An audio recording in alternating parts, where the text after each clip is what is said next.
Welcome, everyone, and thank you for joining the latest Hired Power webinar. Today, we are here to speak about mindfulness and mental health.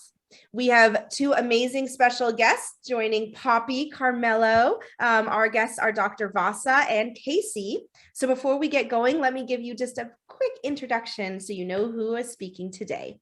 So first, we have Poppy, who is our Director of Client Services at Hired Power. As an internationally certified alcohol and drug counselor with more than 15 years of experience in behavioral health, she regularly attends and facilitates national training sessions that showcase new trends in the field of recovery, wellness, and healing arts. She's also trained and certified in various healing concentrations such as life coaching, compassion fatigue, and mindfulness and meditation. Then next we have Casey. Casey is a senior mindfulness and meditation teacher and co-founder at Sustainable Caring. He's been studying and practicing meditation since the late 80s, and he has lived at meditation centers for 6 years. Sounds amazing. He has over a decade of teaching experience at mental health facilities, even in corporate environments, residential retreat centers, and hospitals globally. And if you recognize his name, that's because he is the author and co-host of More Happiness, Less Suffering podcast. And last, we have Dr. Monisha Vasa. She is a board certified general and addiction psychiatrist, a mindfulness facilitator, and a poet. She's a wellness consultant for UC Irvine Departments of Pediatrics and Family Medicine, and also the City of Hope National Cancer Center. She is also co-founder of Sustainable Caring and the More Happiness, Less Suffering podcast. You can check out to hear both of them. And Dr. Vasa is also the author of Solve Words for the Journey, and she writes poetry focused on mental health and well-being. So I'm really excited to get this started. Again, this is being recorded and we will have time for Q&A at the end.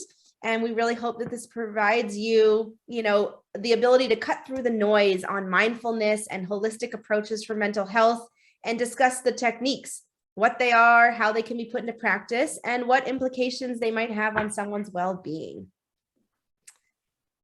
So first, we are moving to Poppy, who can get this going. Good morning, everyone, and thank you so much for joining us today. Thank you, Risa, for the amazing introductions for our guests today. Dr. Vasa and Casey, we're just grateful that you are here with us today. It's about the message of mental health, the message of awareness, and bringing us all together. And so we're just grateful that you're going to share in this conversation with us today. And we do look forward to you bringing an in-depth look at what the benefits of mindfulness practices in mental health and addiction truly are.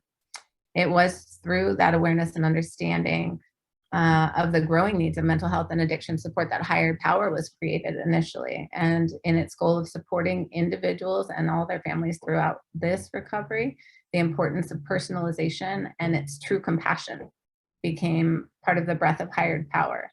And with that, we acknowledge and we understand and we work to share that and encourage that throughout all the actions that we take on a daily basis. And so we're really glad that you guys are here again to be able to share that practice and principles with the many today. So thanks so much for being here.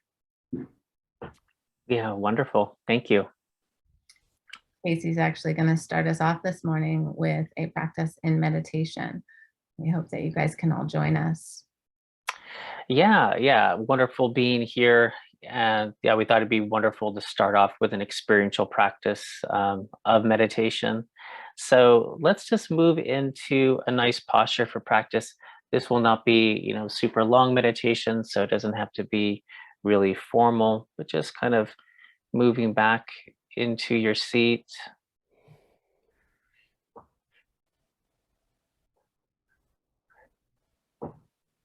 And just tuning into the body, allowing your attention to move towards the body.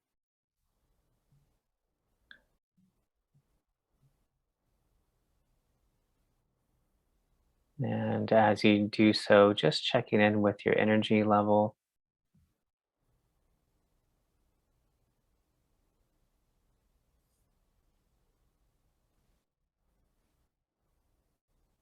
just the environment of the body.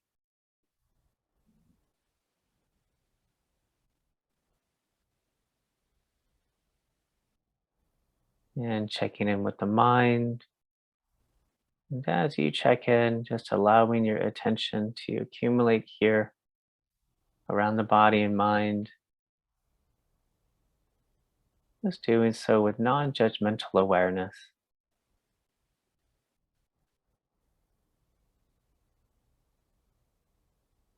Just with a sense of curiosity.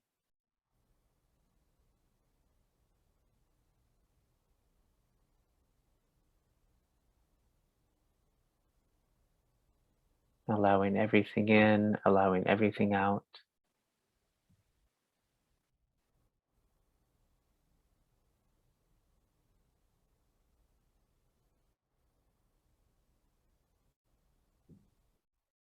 And we could use the senses as the doorway to the moment. If we are with the senses, we're definitely in the here and now.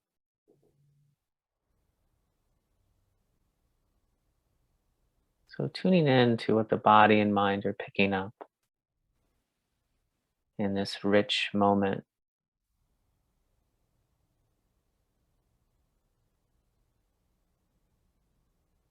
The sounds, the sensations.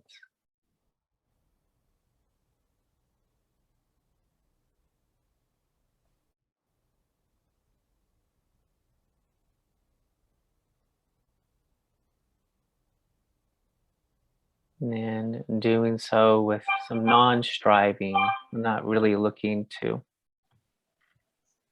kind of force in any way a sense of relaxation.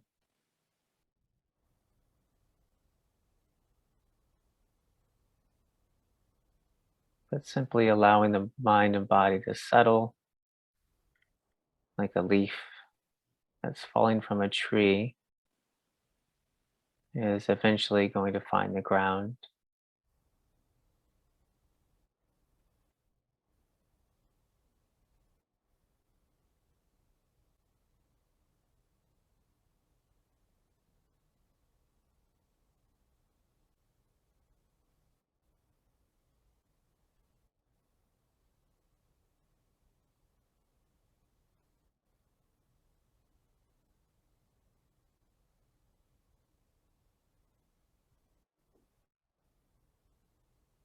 Just sitting and breathing and being for a few more moments.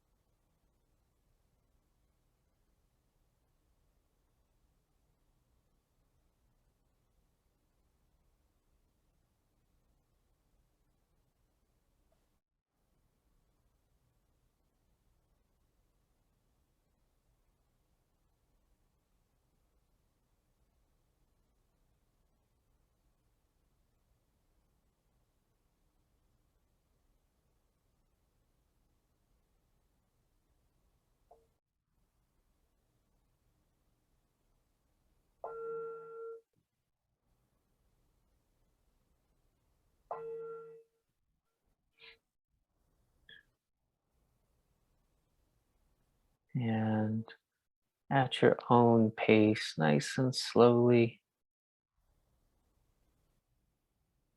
allowing the eyes to drift back open,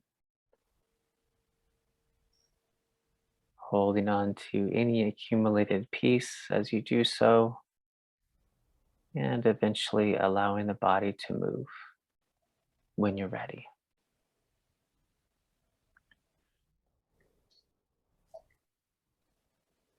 All right. So, yeah, thank you for sitting with us. Hope you enjoyed that. So, I'm going to pass it on now to Dr. Vasa. Thank you, Casey. And it is a pleasure to be here with all of you. Thank you to Hired Power for having us. And Really looking forward to doing kind of a deeper dive into mindfulness and how it can support our mental health. As a psychiatrist, of course, really looking at what the tools are that we can all integrate in our day-to-day practices to support us anywhere from when we are in times of struggle with depression or anxiety, all the way to just overall strengthening our resilience and our ability to navigate stress on a day-to-day basis. And mindfulness is really one of those tools that can help with that entire spectrum. And so, really looking forward to kind of talking about how it can do that. And as we get started on this conversation, it can be really helpful to make sure that we're all on the same page in terms of our definitions. Obviously, there's a lot of ideas and concepts that are out there now, just in the media and in all the different places that we hear about mindfulness and meditation. And so sometimes it can actually be really confusing to know what meditation and mindfulness actually are. So we'll begin just with some operational definitions so that we're all on the same page and have clarity in terms of what we're even talking about when we use these terms. So let's begin with talking about what meditation is. And so a lot of times we might think that meditation is about, relaxation or trying to feel a certain way, trying to feel peaceful, whatever the case may be. And although we might actually experience that as a result of meditation, sometimes we will, sometimes we won't. We actually want to look at meditation as a form of what we call sustained voluntary attention. So when we think about what this actually means, we look at something like concentration. Concentration is when we hold our attention down on an object. That object may be the breath, for example. It may be a mantra of some sort. It may be an object such as a candle. That's what we are doing when we say that we're concentrating. Oftentimes, once we try to concentrate, as many of us know, our mind naturally drifts away. Often it drifts down, the river of thought. We start thinking about our to-do list or thinking about things that happened during the course of our day or what we need to do tomorrow. And we have a moment where we wake up and we recognize that we are no longer concentrating on the object at hand. Our mind has drifted away down the river of thought, and we actually bring our mind back to the original object or focus of our attention. So, for example, if we're doing a breath meditation, we're trying to keep our attention on the sensations in the body caused by the breath. We recognize that we're thinking, we wake up to that, and we bring our attention back to the breath. And that entire process is actually meditation. Some of us might think meditation is actually just holding our attention down on the object to begin with, when in reality, meditation is the entire process of focusing our attention, the attention drifting, recognizing that our attention has drifted away and coming back. And so it's this constant process that we just talked about that is actually meditation. And so it can be really helpful to think about it in this fashion, because oftentimes when we think I can't meditate, often what we mean is I actually can't concentrate. And when we realize meditation is this entire process, we realize actually this is something that many of us actually can do when we practice. Next slide, please. So what is mindfulness in particular? So what we just talked about was the definition of meditation. Mindfulness, we can go to the next slide, is actually a form of meditation. So mindfulness is a type of meditation. And when we look at a broader definition of mindfulness, we can often look to the definition of Jon Kabat-Zinn that he uses. Jon Kabat-Zinn founded what many of us know as MBSR, or mindfulness-based stress reduction. And how he defined mindfulness is paying attention to the present moment on purpose with non-judgmental awareness. So paying attention to the present moment on purpose with non-judgmental awareness. So, as we just talked about, we're talking about how we pay attention. And in mindfulness, what we're paying attention to is the present moment that's unfolding, whether that's what's happening around us or what's happening within us. And we're doing this in a very intentional manner. That's where the on purpose piece comes in, and with non judgmental awareness. So, with this sense of curiosity, of investigation, of openness, rather than a judgment of our experience. So, our usual way might be to say, I like this, I don't like that, I want more of this, I want less than that. When we take a mindful approach, we're really looking at what's unfolding internally and externally, more with the sense of curiosity rather than judgment per se. And so mindfulness also has been studied for a variety of mental health conditions, and it is considered to be an evidence-based practice for things like stress reduction, as I just mentioned, depression, anxiety, also pain, as well as relapse prevention. So we can use mindfulness in a variety of settings when we're looking at mental health and how we address mental health related issues. So a couple of things that are really beautiful about a mindfulness practice when we look at using it to strengthen or support our mental health is that mindfulness is what we call a highly portable practice. So, and we'll talk about this a little bit more as we continue to understand mindfulness. Mindfulness is something that we can take with us wherever we go. So even though there is an aspect of formal meditation where we're sitting on the cushion, there is also this informal practice of mindfulness that we can take throughout our day and all the different things that we encounter as we go about daily life. And so it can be really supportive in that regard because it's a tool that we have with us all the time, no matter where we are or what we're doing. And that can be really helpful when we're looking for tools to support our mental health. And you'll hear me use this word practice quite a bit. We really like to look at mindfulness as a practice. It's not something that has a starting line and a finish line. We're not trying to get anywhere with it. We're not trying to be even good at it.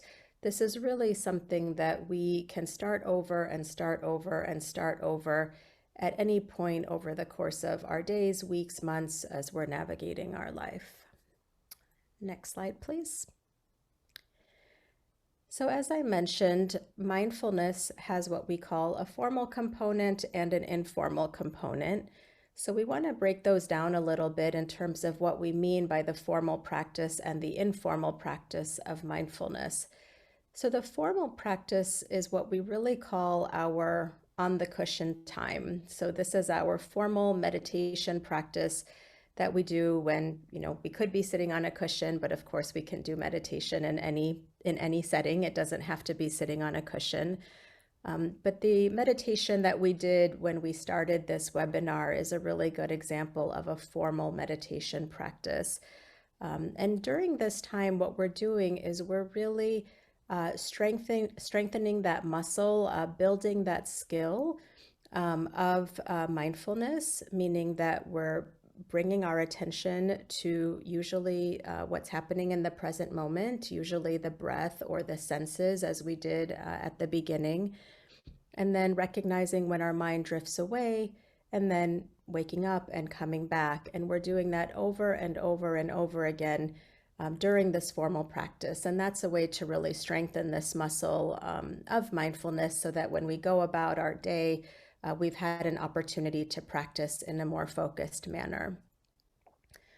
So many of us often think, it's difficult to find the time to meditate, that we struggle with, sitting down for 20 minutes or 30 minutes or an hour or whatever we think a meditation practice should look like. And what we really want to emphasize here is the practice that you do is the one that matters most. And it can be very, very small, especially when we begin.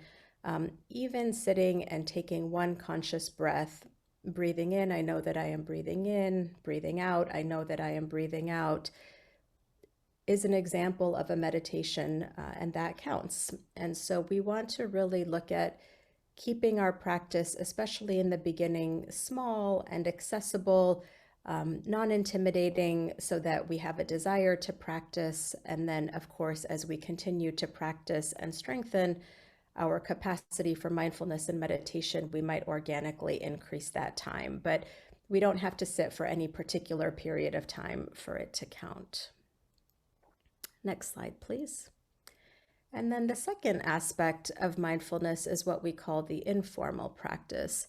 And so this is how we bring mindfulness to our daily lives. So when we are doing anything, it can be when we are eating, when we are in the shower, when we're driving, when we're washing the dishes, anything that we're doing, we can do with the sense of mindful awareness. And so what does that mean exactly? That means really continuing to come back to what it is that we're doing at any given point in time and tuning into our internal and external experience of that moment. And while that sounds really simple, often it's something that we actually don't do.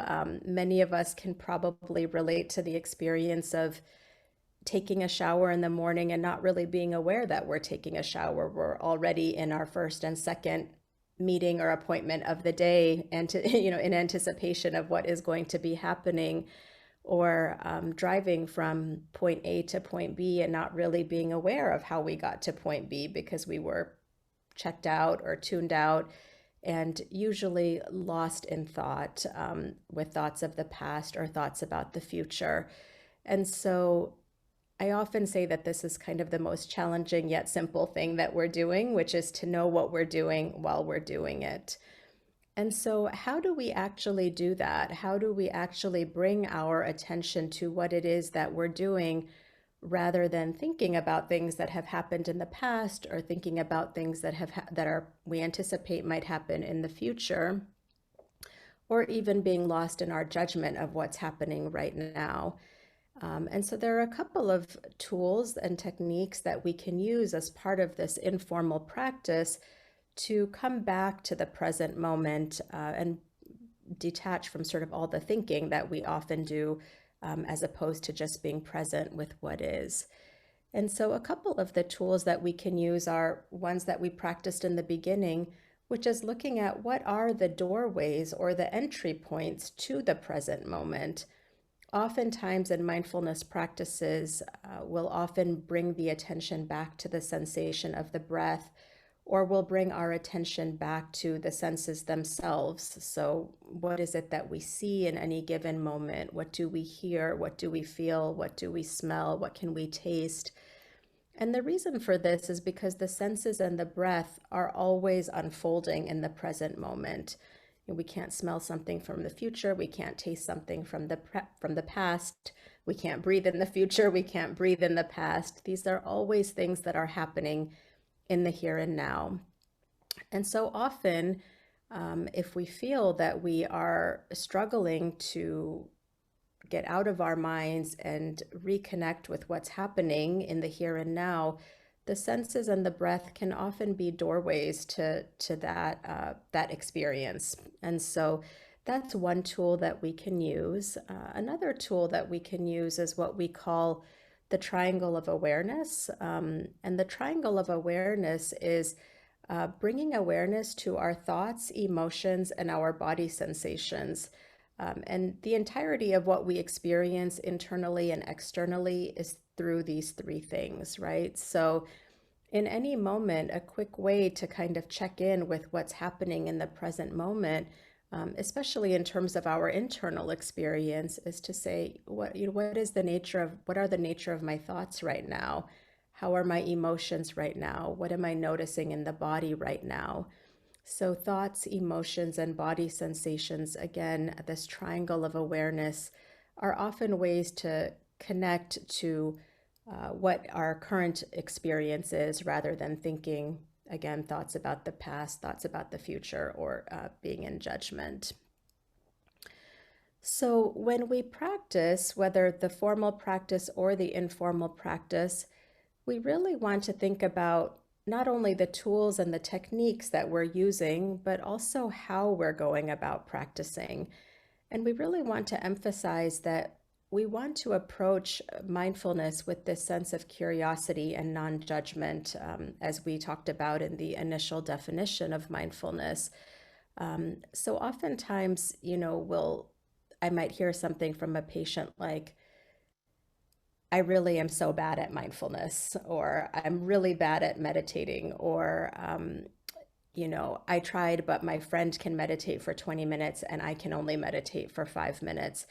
And we find that we actually start to bring this sense of self-evaluation, self-criticism, to even this practice of mindfulness. And so we really want to remember that this is a practice of curiosity, of openness, of non-judgment, of compassion towards ourselves and others.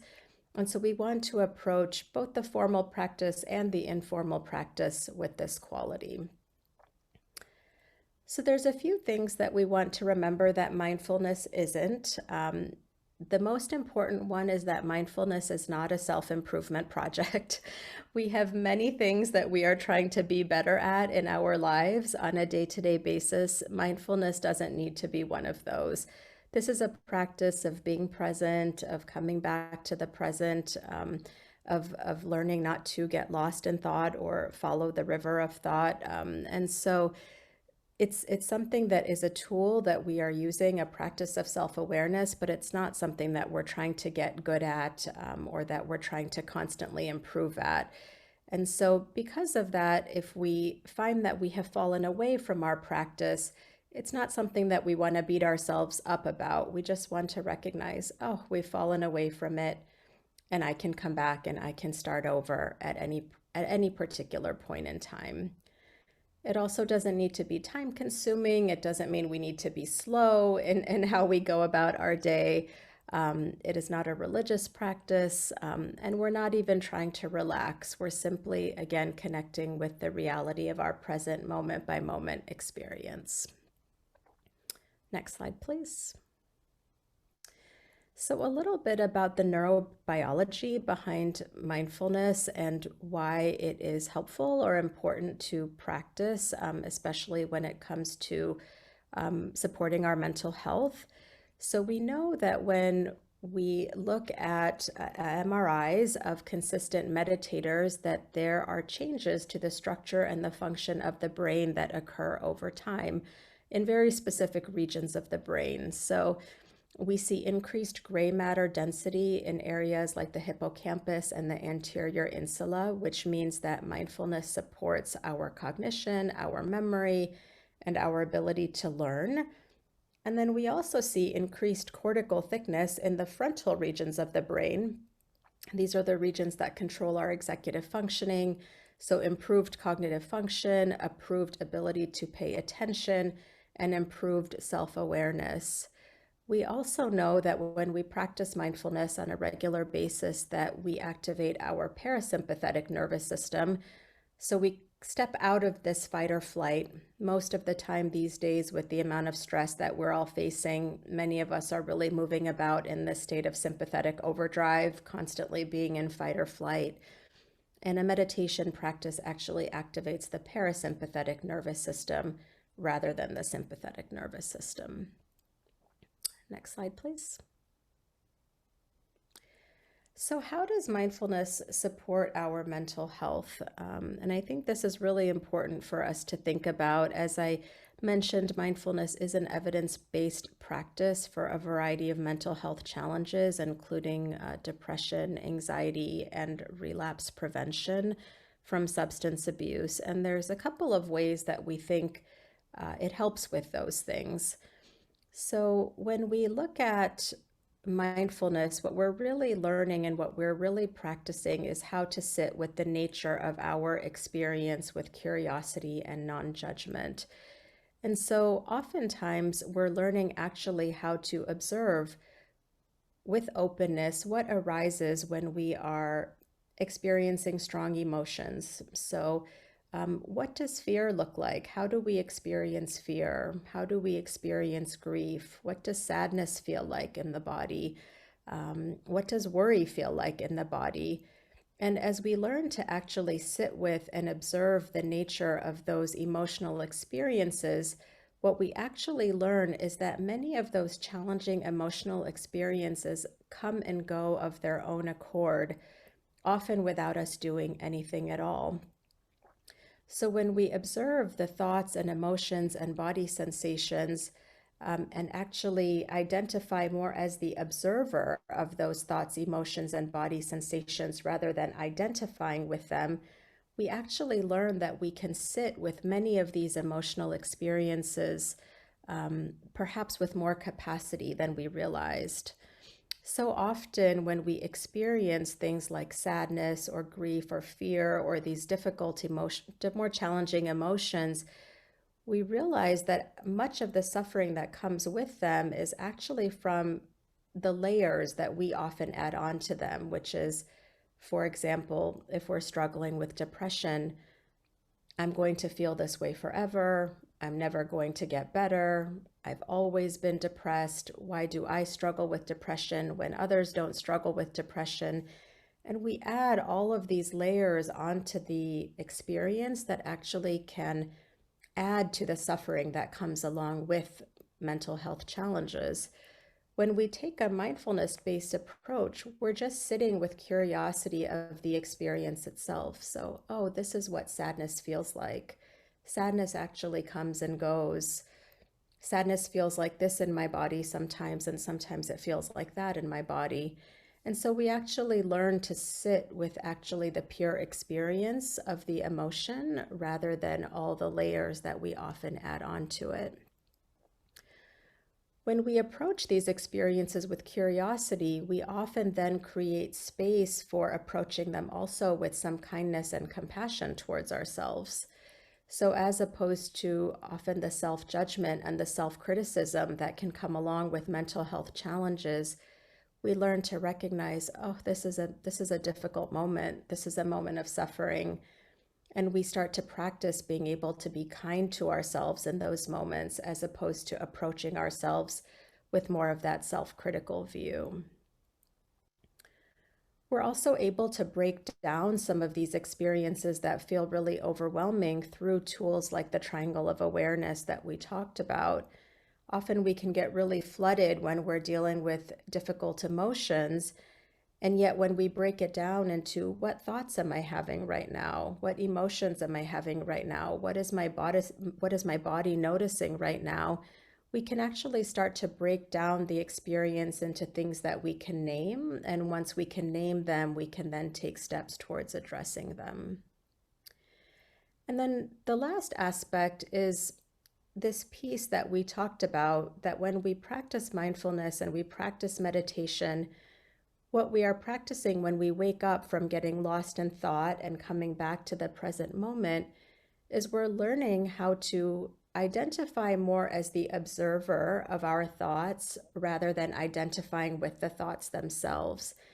And so when we start to have thoughts like, I'm definitely going to fail that test, or I really messed up that meeting, or my relationship is in shambles, whatever the negative thoughts might be, we actually realize that's just a thought. It's a thought like any other thought, like the sky is blue, or it might rain tomorrow, or I'm going to have a salad for lunch. And we can, as we start to connect more with being the observer of those thoughts rather than the thoughts themselves, we start to develop this ability to choose which thoughts we want to follow and which thoughts we don't want to follow.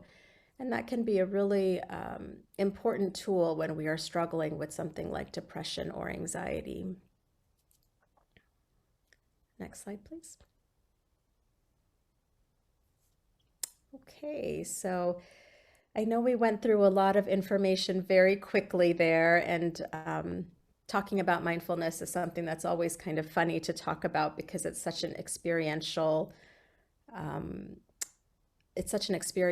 thing. It's something that we have to practice rather than something that we can even talk about or read about or study. But still, it's helpful to go through some of these core concepts and fundamentals and definitions when we look at how we are defining and approaching mindfulness. So we have some time for some questions and answers. So would love to open it up. All right. Thank you so much. That was, it was nice. And, your voice is even just so calming listening to you. It really puts me in that mood. I hope everyone else has kind of had a deep breath like I did while learning about this. So Poppy, before we go into Q&A, I think you maybe had a little bit more you wanted to say. It just brings me back to the gratitude that we get to share, especially here at Hired Power. You guys are amazing. You both know that you're dear to my heart, and the practice of mindfulness and meditation, mindfulness in meditation, is something that I have spent a lot of time in the last few years. And I always am brought back to, what do we do? What do we do as human beings? And what do we do in the field that we work in? And how do we see and really be that observer? I just appreciate it greatly. It is and remains Hired Power's commitment, to educate and really bring that awareness, encouraging and implementation of those practices to both our staff and our work. And again, the people's lives that we get to touch on a regular basis. You guys are a great example. My hope is that, again, there are questions inside of some of the stuff that Dr. Vasa brought up, pointed parts about how it is that we show up today, truly non-judgmentally in the work that we do with openness and compassion. So you guys all know that can be a little difficult no matter what position that we're in, family members and individuals. And again, in the mental health field, I'm just grateful that you guys are here today and being able to share the message. Thanks so much. Yeah, thank you. Thank you for the opportunity. Amazing. Okay, well, we do have a couple questions that have come in. We'll get to them, and then we have a little closing meditation again from Casey. So at this time, any questions that you have that you want to ask Poppy or Dr. Vasa or Casey, this is the time to pop them in the Q&A, and I will get started. So, all right, this is a great one that I actually personally relate to. I have tried to meditate many times, but my mind is so busy, I can't get it to stop. Do you have advice for me? Yeah, I can go ahead and tackle that one. This is the one that I hear the most. This is very common. So I think the first thing to note is that if you check in with your mind and it's really, really busy, it means you're human and not an alien. So this is very, very good. If you are in a group of people that are trying to meditate and you ask them, hey, how many people had a crazy monkey mind? Everyone's going to raise their hand, right? So this is very, very normal, right? In what we call the 9 stages of concentration, this is kind of a traditional teaching.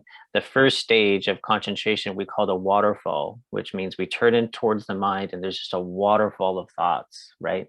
So this is very, very normal.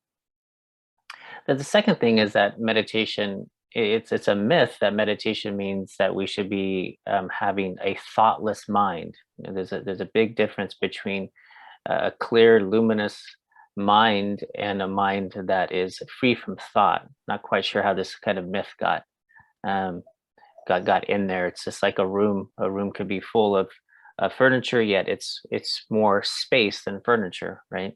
So in meditation, it's all about the contact, like Dr. Vasa was eloquently pointing out. It's more about how are we contacting and our relationship with the manifestations within the mind, whether it be those emotions, those sensations, or the thoughts, right? So moving back towards that neutral observer that she spoke about, this is the key. So are we resting in the thoughts or the knower of the thoughts? This is the key.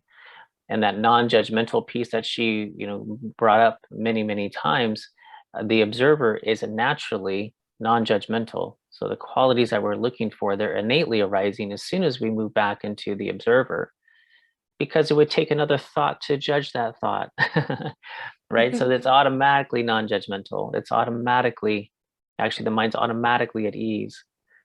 So noticing that the mind is busy, or noticing that the mind is actually still, like there's not a lot of thinking going on.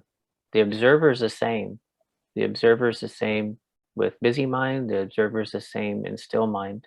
So really connecting with that, as opposed to quote unquote, trying to stop the thoughts, that's a fantastic way to have more thoughts come in, that aversion.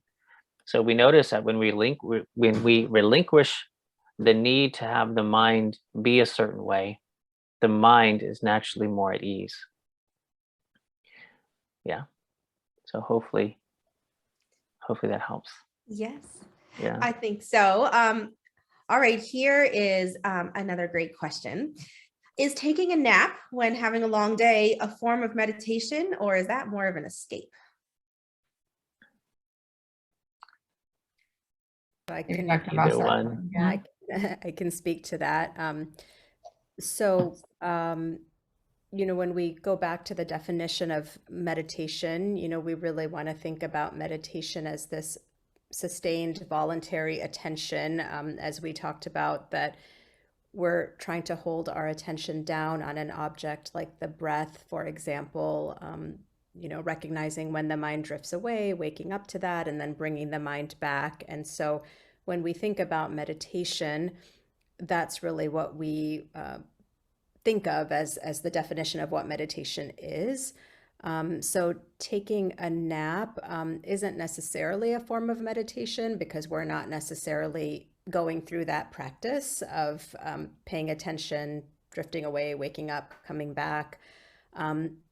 That being said, taking a nap definitely doesn't need to be seen as an escape either. Sometimes, our body, we're holistic beings. Our bodies and minds need different things at different times. And oftentimes a nap might very well be an indicator that you need more rest, or that you're tired, or you need to just catch up on a little bit of rest. And so it's not necessarily an escape either. It might just be meeting what your body needs or what your mind needs in any given moment. So they are different, but they might both be meeting an underlying need or serving different purposes.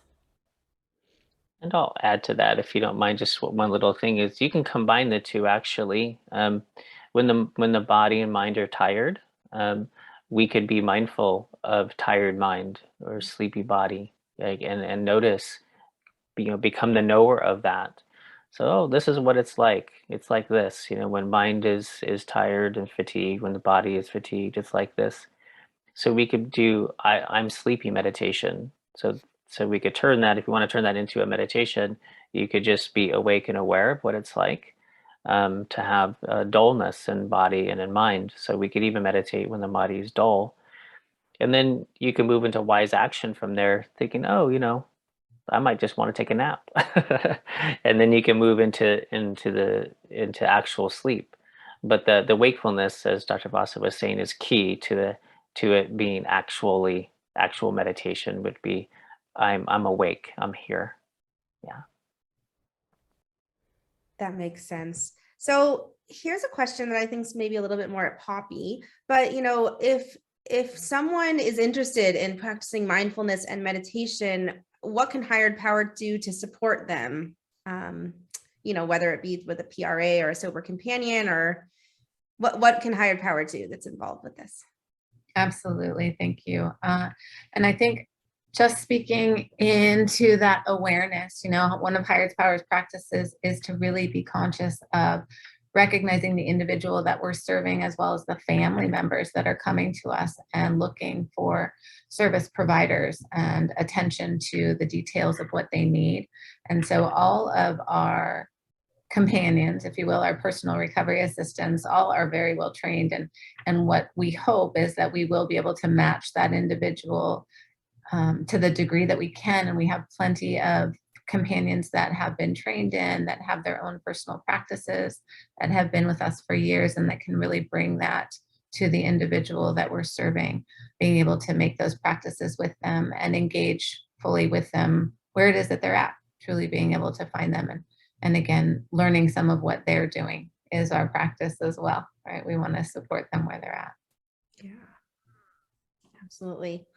Okay, maybe one more question before we wrap up. So if anyone else has a last question, this is the time. So when I get to meditate, I often get overwhelmed with anxiety. How can I get around that and fully enjoy the benefits of meditation? Yeah, that's a great question. And a really common experience, and maybe I'll touch upon it and then I'll hand it over to Casey to add to whatever I might have to share. So I think one of the things that we want to remember when we look at mindfulness as a tool is that it is one tool that is supportive of our mental health. But we might need many tools, so we definitely want to remember that while we might have a really supportive mindfulness practice, that doesn't mean that we may not need medication, we may not need psychotherapy, we might need to look at lifestyle modification, that there are many other pieces to managing things like anxiety and depression or other mental health conditions. And there are multiple pieces to that picture, and mindfulness and meditation certainly fits one of those, but it may not fit all of them. So I think it's important to keep that in mind, because oftentimes we can think, am I doing something wrong? What am I not doing right if this isn't fully addressing my anxiety? And it may just be that we need to address those other pieces. The second aspect is that, to sit with ourselves, we say it, of course, as if it's easy, but it's one of the most challenging things to actually do. I mean, it can be obviously a beautiful experience, but often when we sit with ourselves, we might be sitting with things that come up that are really challenging or overwhelming. And so two aspects here is that we want to really use wisdom when we are sitting, that if we start to feel overwhelmed or flooded or like we're really having difficulty, that we can do things to help us, like we can stop meditating for one. That can be one thing that we can do. We can open our eyes if that just helps us to kind of feel more grounded and connected with what's happening around us. We can connect with anchors that feel really stable and supportive, or shift to things like practices that involve more movement that can sometimes help with the experience of anxiety, like walking as opposed to sitting meditation. And then the second aspect is just remembering that compassion piece, that when we think about sitting with ourselves, that can be difficult, and to really approach that with a lot of gentleness and kindness towards ourselves, especially when we have a difficult experience in the process.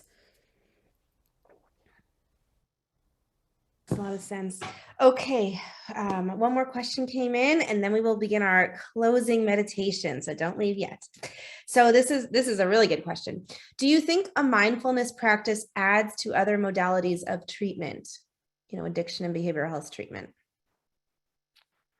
I'll just say a couple words of that, because Dr. Barrasso would be fantastic for this. But just because I've been hired to work as a mindfulness teacher, in mental health for quite some time now, as just part of these teams, and I think it's wonderful what Dr. Barrasso was mentioning about all these modalities have their strengths and weaknesses, and meditation is similar. But yeah, I've seen it work really well within these different systems of treatment at treatment facilities to enhance and assist with these modalities. Yeah. Mm-hmm. Yeah, I agree. I think it's a really powerful tool and intervention across the spectrum, as we said, from somebody who's struggling with something like depression, anxiety, maintaining sobriety, all the way to somebody who's just looking to build their resilience in day-to-day life and just have better overall mental health. I think that a mindfulness practice can be supportive actually across the spectrum.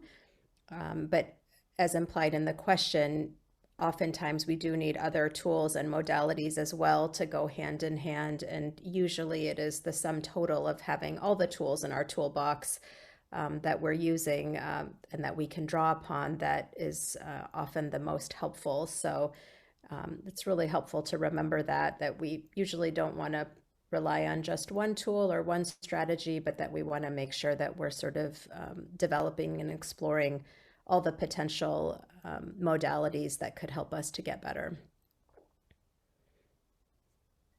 Perfect. So, all right, before we prepare ourselves for this final closing meditation, I just want to remind everyone, Hired Power is putting on this webinar because we really believe that just like that question, that it is an important part of someone's journey. And we like to meet our clients where they are. And if this is something that's going to help one of our clients, something that they're already involved with, or something that they're looking to get involved with, we absolutely can help.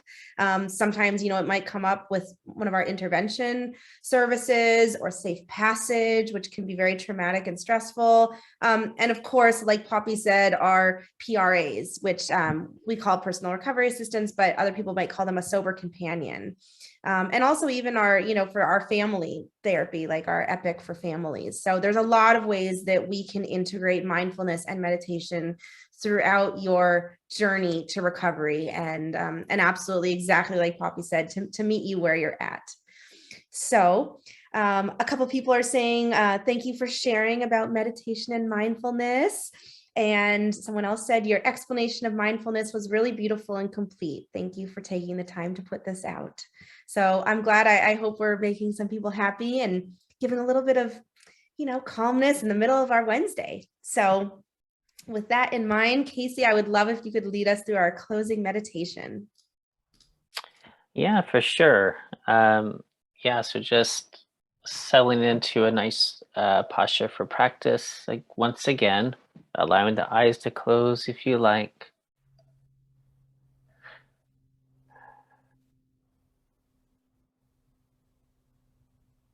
And just reflecting for a few moments on how rare and precious it is to just pause.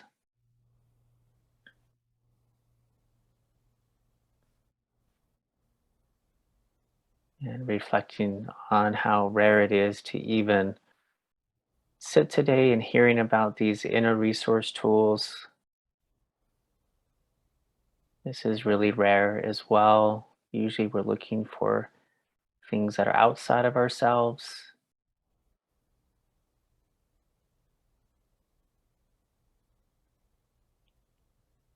Obviously things that are inside of ourselves offer more reliability and sustainability.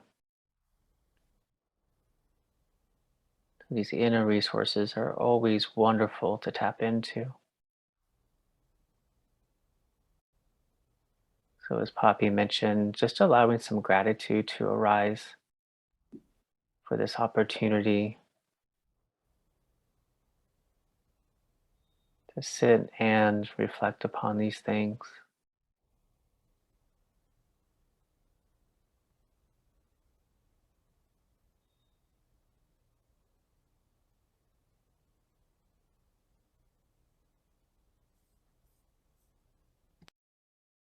Even a single moment of mindfulness.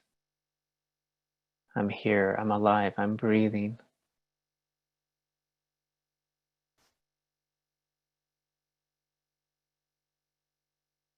Is quite rare and amazing.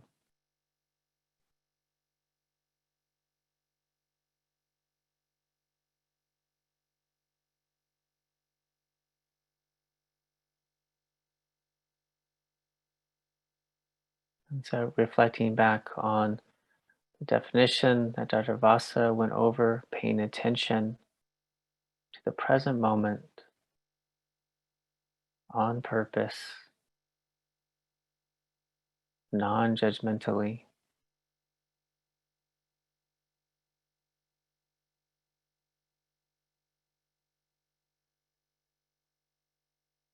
Just resting here for a few moments in this awareness of what's happening. It's automatically non-judgmental.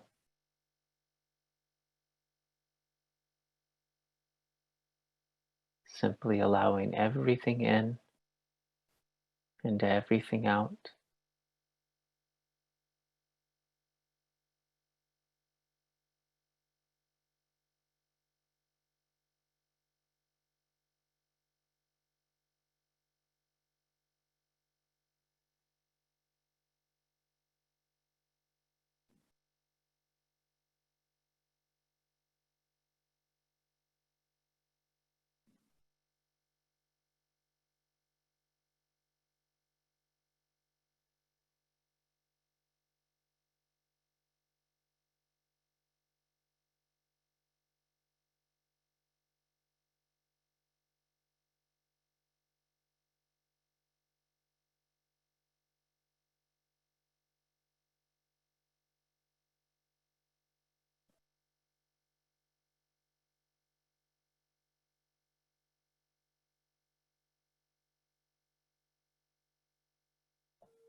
Well, thank you so very much for sitting with us today. When you're ready at your own pace, gently allowing the eyes to open and the body to move.